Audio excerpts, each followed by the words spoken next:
Здравейте, скъпи зрители! Вие сте с FinTV. Гърция. Днес новината е Гърция. Гърция ще стартира продажбата на 10 годишни облигации. Вчера пък страната обяви нови мерки за свиване на дефицита и свръхзадлъжнялостта.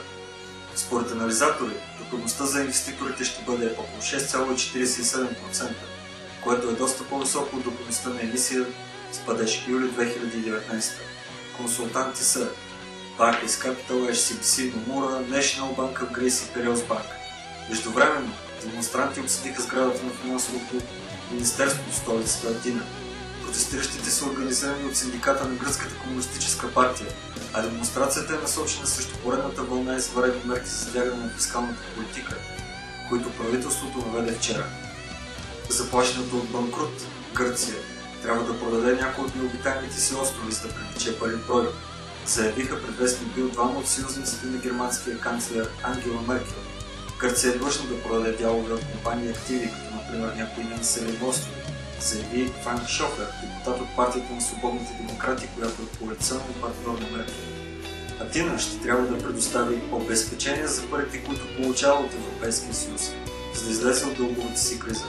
В такъв случай може да стане въпрос и за някои гръцки острови. Вие ни давате пари, ние ви даваме Корфу, коментира Бил, цитиран от АФП.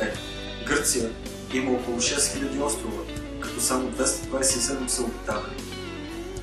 Със значително поскъпване на еврото реагираха по-рано днес световните валутни пазари на решението на Атина да намали държавните си разходи с 4,8 милиарда евро. В резултат на това, през последните 24 часа курсът на еврото се повиши спрямо щатския долар. Днес сутринта едно евро се разменяше за 1,3696 долара, което е увеличение на средната стойност на общата европейска валута спрямо щатската с 1,11%.